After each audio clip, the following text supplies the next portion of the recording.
Thanks a lot for visiting today. I'd like to give you a report on my findings from the first year of our Alzheimer's Germ Quest project.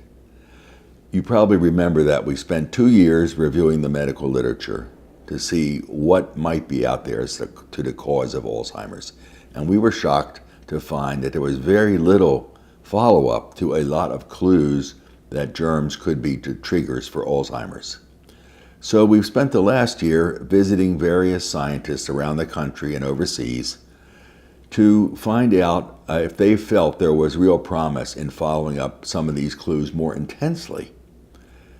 What we found was that unanimously the scientists, these are top scientists, feel that the clues definitely should be followed up, and the clues have been obtained by very reputable investigators. Thus, we came to the conclusion that the main problem holding up this investigation of germs in Alzheimer's is not the lack of science talent or science volunteers to study this with all the resources in their laboratories.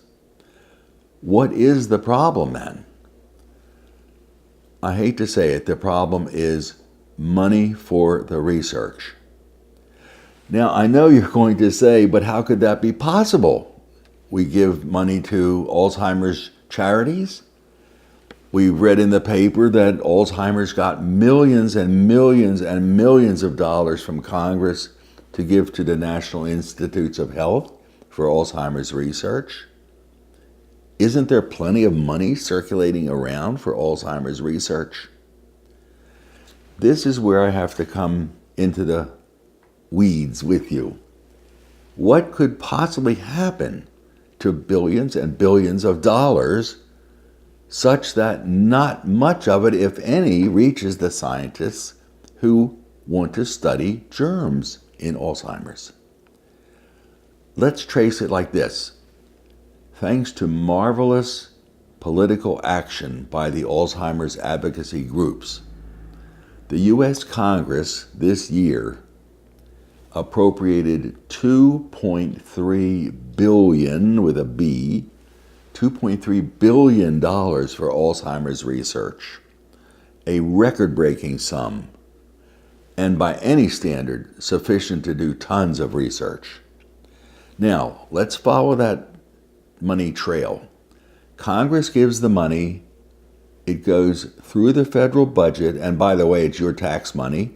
It goes to the National Institutes of Health, our foremost medical research institution. And studies on diet get some of the money. Studies on exercise get some of the money. But the bulk of the money goes to investigate 2 brain proteins that have been favorites in research for decades. And you may recall these are amyloid and tau. These are the proteins that make up the deleterious plaques that we find in the brains of Alzheimer's patients. We can certainly understand why, at first, the researchers began to study those, because they were the most obvious sign of Alzheimer's.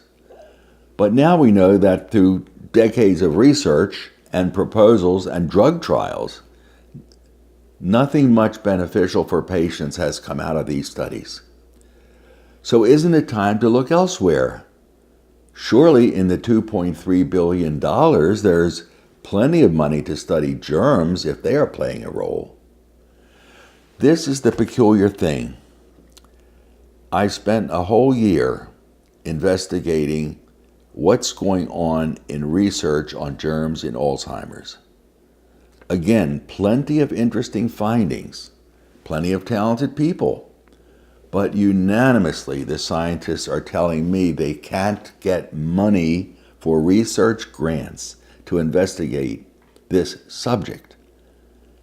How could this be possible if the National Institutes of Health, the principal funder of medical research, is getting $2.3 billion? There must be some kind of a diversionary measure within the National Institutes of Health that is channeling this huge flow of money into places that don't support research on the clues about germs in Alzheimer's. And sure enough, when you study the budget of the National Institutes of Health for Alzheimer's, you'll find only pittances at best, little amounts going to the possibility of germs in Alzheimer's.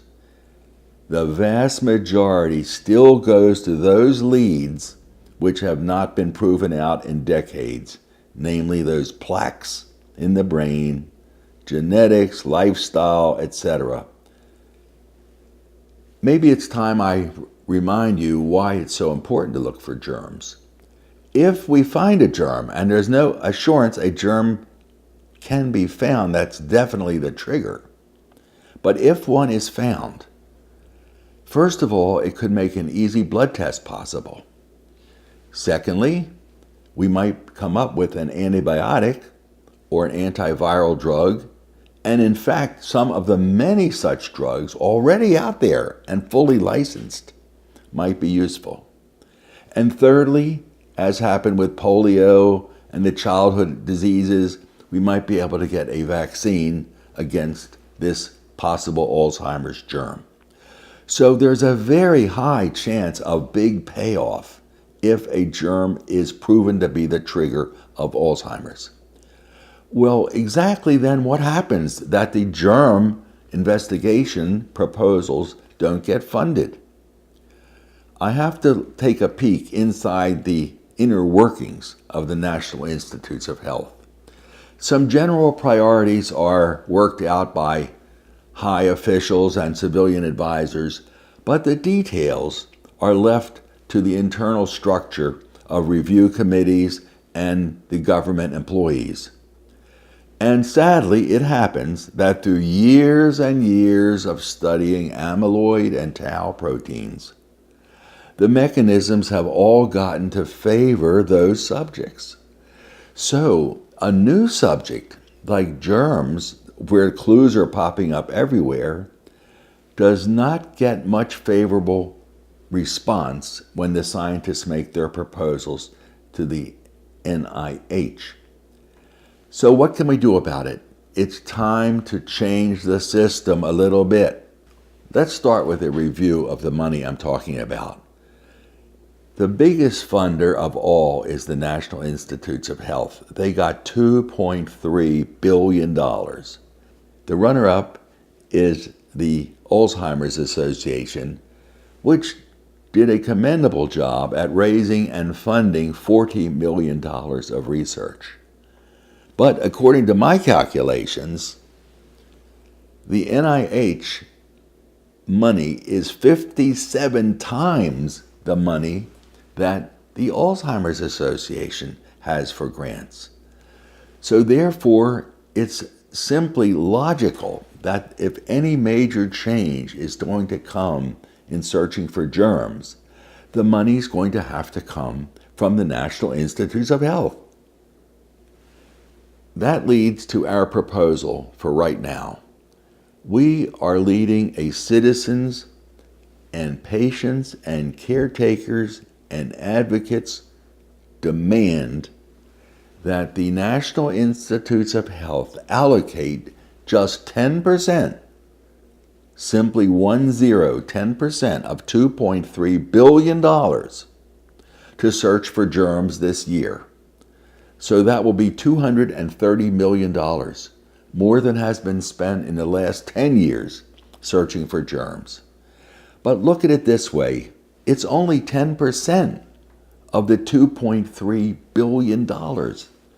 Once we allocate the 10% to germs, the traditionalists, the people in love with amyloid and tau and other constant investigations, will still have $2 billion to allocate among themselves. We feel that 90%, this $2 billion, is plenty for these other things that haven't yet paid off. It's time to allocate 10% to searching for germs, and the money is right there to do it. Now we need your help to get us over the goal line.